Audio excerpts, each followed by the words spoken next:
Well, now when I call myself a Christian, I have a better understanding of what that means. It's not just, oh, that's where I go every Sunday. I mean, that's what he does on his weekends as far as, what God he's praying to. It's kind of just helped me with how to make decisions about things, like how I need to respond and react. And do I get it right all the time? No, but I have a guide. I mean, and some things, when you read the Bible, it's like, well, what's this really talking about? But the things that on a day-to-day basis, it has made clear, like, how I should live my life. And again, I'm not perfect. I don't always follow it, but I have a reference. So I am a Christian. God made me. He stitched me together. He wired me. He knows, how I act, how I think is what he intended, but he's making me more of what he intended me to be before I was born into sin. So I'm now becoming more of the George he intended to be.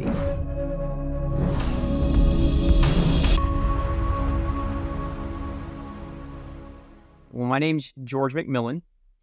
I am a home health physical therapist in Columbus, Georgia, but I live in Alabama.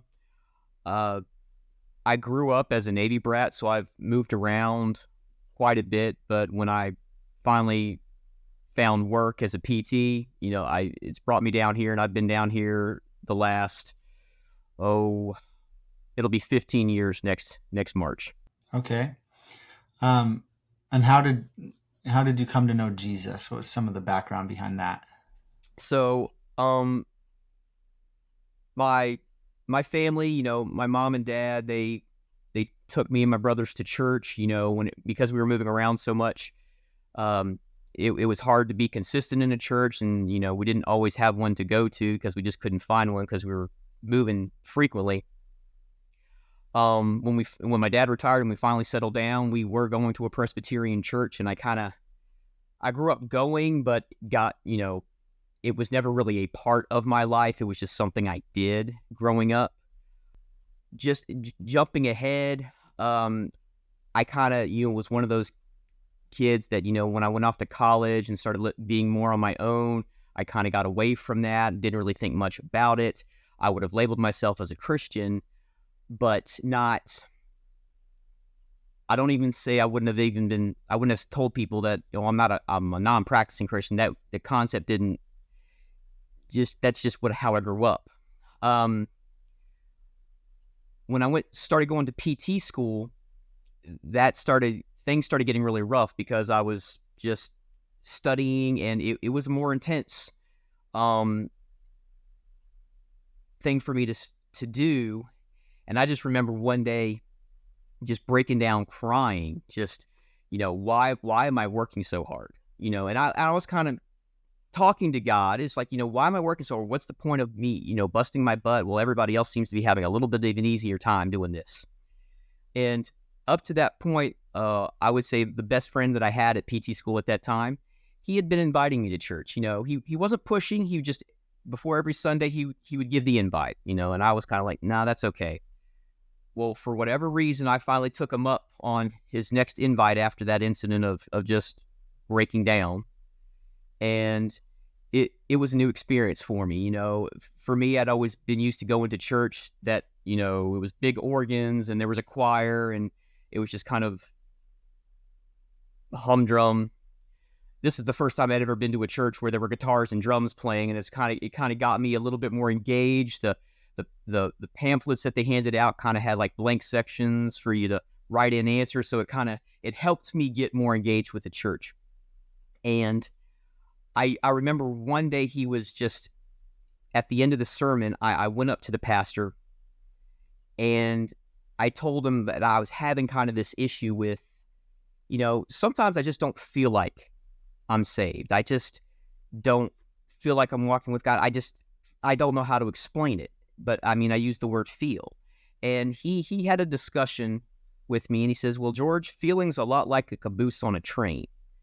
It's a part, but it's not what moves the thing. It's not a necessary part.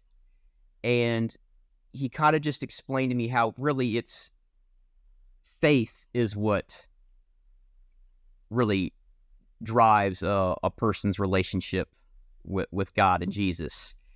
And I can't remember all the details of how he explained it to me. I just remembered him saying, oh, I know what it was. I was just, he basically, listening to me, he was able to pinpoint, it's like, George, you're putting the cart before the horse. You're trying to be good enough to be saved rather than be saved and God working on you. And for whatever reason, at that moment, it clicked for me. And it was like a light bulb. I started crying. This was ugly crying. I mean, it was nasty. And I just said to him, it's like, I'm so sorry for all this. And this was the most poignant point. He said, like, I've never forgotten this. It's like, George, birth is a messy thing. He labeled that moment as me being born again, like getting it, understanding what I needed to do. And so for him, when he said that, I'm kind of like, that's when I would say everything turned around. And so I started wanting more and understanding more and learning more. Scripture started making more sense. I remember one time in church, it's kind of like we were doing baptism. It's like, oh, that's all about a testimony. Okay, it's like basically that's declaring to people openly that this is what I believe. It's like, I need to get that. I want to do that. I got to get that done. I want to make that public declaration. So it's just things that I'd never thought about before just started clicking. So that's I would say that's, for me, that's how I came to know God and Jesus rather than just to know about them. So was there a realization that throughout that season of your life that Jesus was pursuing you and that he was inviting you into a relationship? Like, was there a realization that something was wrong in my life? Obviously, you talked about how there was a feeling element to what was happening. But were you realizing that there was a pursuit of Jesus after your heart? I don't know if I would have called it so much a pursuit on his end. I would probably label it more like a prodigal son type of thing. Like I said, we grew up in church. I knew about God. I knew about Jesus. It was just things that I knew. Being honest, it's kind of like my parents took us to church. They understand that's what we needed in our life, but they kind of left it up to the church and Sunday school and things like that to really kind of instill it in us. It was never really part of our daily lives. I mean, so, God bless my parents. I'm grateful to God for the parents he gave me. I couldn't have asked for more loving parents. And I mean, I know really they didn't know because they were never really taught, how to, and I think that's a problem that a lot of people have. It's, you go through the motions, but you don't really know how to live it and apply it. So I kind of grew up as that's just part of my life. And, people joke, I had a drug problem growing up. My parents dragged me to church. They drugged me to church. And that's kind of what it was. I mean, I remember it was like, why do I need, it's 1 hour that I'm waking up early on a Sunday morning. Half the time I'm falling asleep in church anyway. Why can't I just be in my bed? Sometimes I'd fake being sick just because I didn't want to go. And of course, also, I know a lot of people say it's about, there's nothing but hypocrites in church, and I would agree. I saw how people acted in the church and how they acted on the outside. I'm like, it just wasn't, it didn't make any sense to me. It's like, what's the purpose of this? I mean, so it's kind of like I honestly believe God, kind of like with me, he knows how he's wired me. So he knows I kind of have to come to it at my own pace, but he will always nudge and direct me. So where it's like, I'm not going to get too far away or get into too much trouble. I think he just realized I had to reach that point that I was talking about earlier of just why am I working so hard? What's the point of all this? What's the point of me working so hard? And I think it's like, now he's ready. I think he's like, he's not there yet. We kind of got to get him to this point before he's going to be receptive to anything. And so that's so it wasn't so much a pursuing as it was he was waiting on me to, like, fully leaven, however you if you want to put it that way, before I was ready to go. Yeah, well, it sounds like he knew you, and we know this about him, but he knew you uniquely and in an intimate way where he knew exactly what you needed to come to that realization. What challenges or struggles did you face as Christ began opening your heart?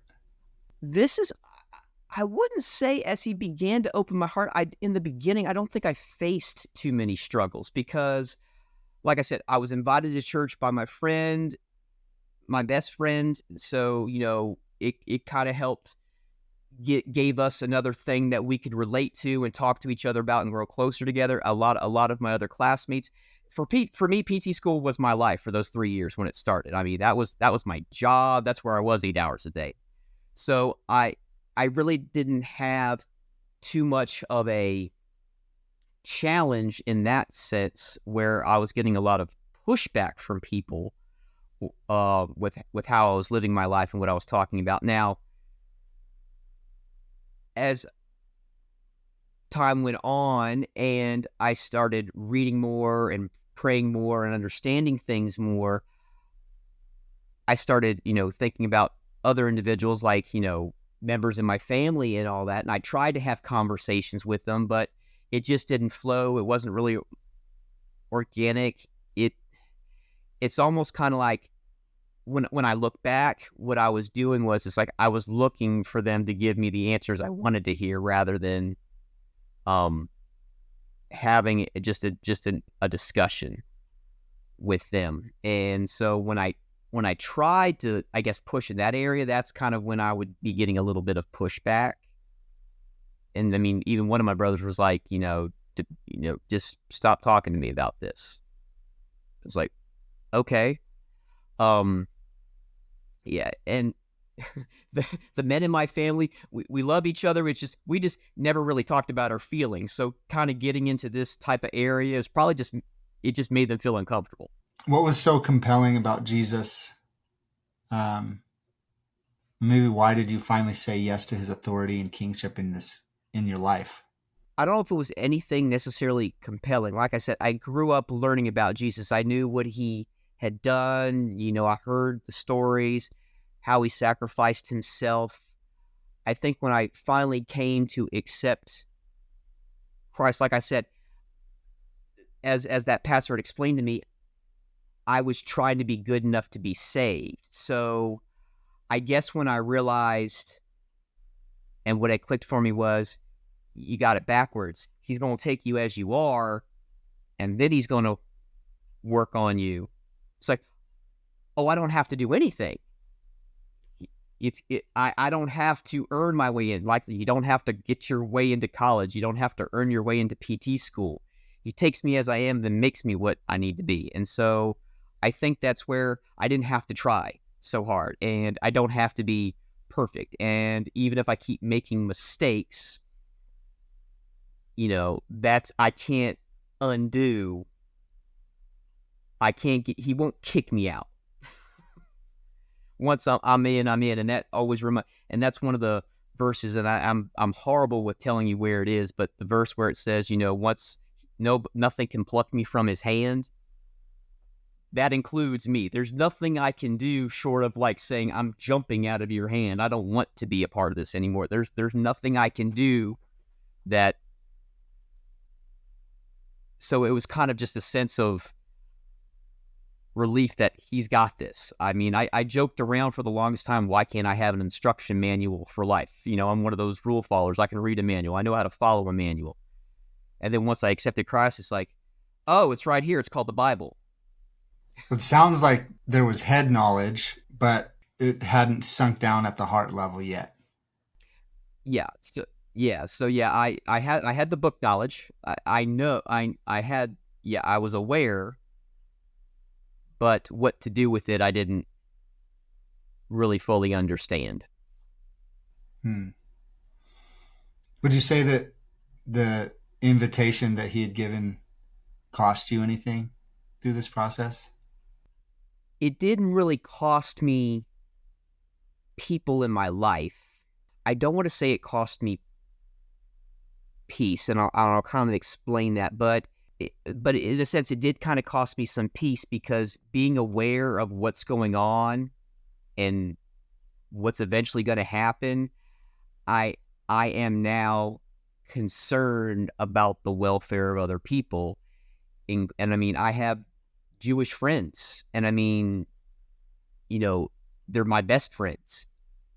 But knowing that they don't have that relationship with Christ, that uneasiness, I'm aware. So it cost me the bliss of ignorance. Let me just put it that way. Interesting. How would you define how your identity has changed since saying yes to Jesus? Well, now when I call myself a Christian, I have a better understanding of what that means. It's not just, oh, that's where I go every Sunday. I mean, that's what he does on his weekends, as far as, what God he's praying to. It's kind of just helped me with how to make decisions about things, like how I need to respond and react. And do I get it right all the time? No, but I have a guide. I mean, and some things, when you read the Bible, it's like, well, what's this really talking about? But the things that, I think on a day-to-day basis, it has made clear, like, how I should live my life. And again, I'm not perfect. I don't always follow it, but I have a reference. So I am a Christian, and I think some of the best, there were especially early on, I think when I was probably a little bit more on fire at, like, anytime a new Christian is birthed. And I actually, I can't even say that, because I don't think I'm any less on fire. I just remember there have been moments where people would just comment, "You're a Christian, aren't you?" It's like, yeah, I didn't say anything. I didn't do anything. It's just like, well, how did you know? It's like, I could just tell. I'm like, so obviously it's guided me with how I walk, how I live my life, how I interact with others.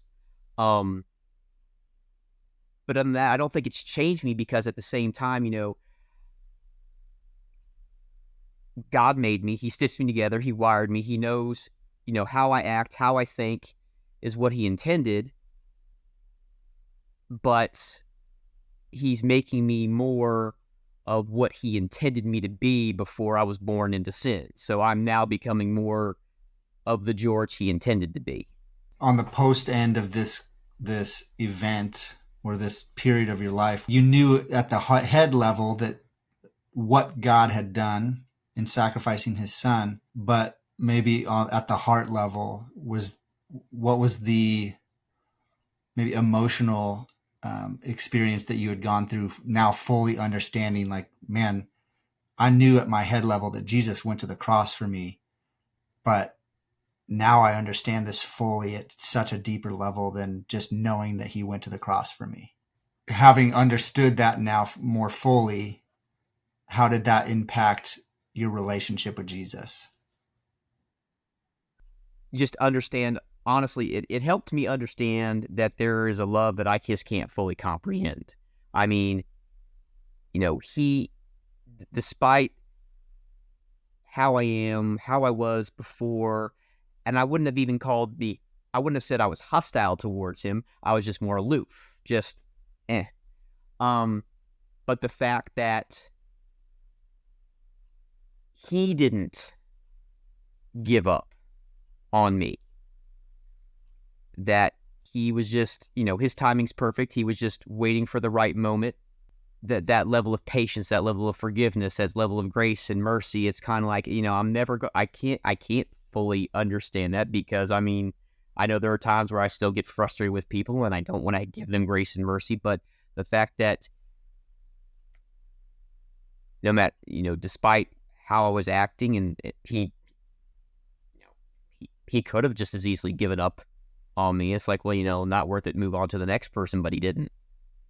So the fact that he was willing to put that much effort into it, being saved now, I see that everything that I do in trying to obey him and follow him, it's not a way of me earning my salvation. It's I'm doing whatever I can to as a gesture of thanks. Why are you acting this way? Because Jesus did this for me. So this is at least the least I can do to thank him for what he's done. How does your relationship with Jesus affect your life now? It's pretty much just what I try, and that's the key word, try to use as my guide for how to act, how to think, how to have relationships with other people. He's kind of like he's God's son. I'm God's adopted son. That makes him my brother. So, because he was the first to die and come back to life, then, he's my example. He's my big brother. He's the one I'm looking up to. He's the one I'm going to asking for, what am I supposed to do? Last question as we wrap up. Who is Jesus to you? So as I mentioned a little bit before, I see him as a big brother. I see him as a friend. I see him as my king. I'm seeing him as my savior. He's all of those things. I guess he's the one that I want to thank the most and do my best to not disappoint, even though I know if it was somebody else, that was in his place and was human, they would be disappointed. Obviously, things don't catch him off guard, but even if I disappointed him, he's not going to give up on me. So, I not just a king and a savior and a brother and a friend, but he's my teacher. He walks me through, emotional things, helps me through physical things. He's all those things that the Bible says that he is: healer, teacher, king. So I guess honestly, if I wanted, I could say that he's everything to me.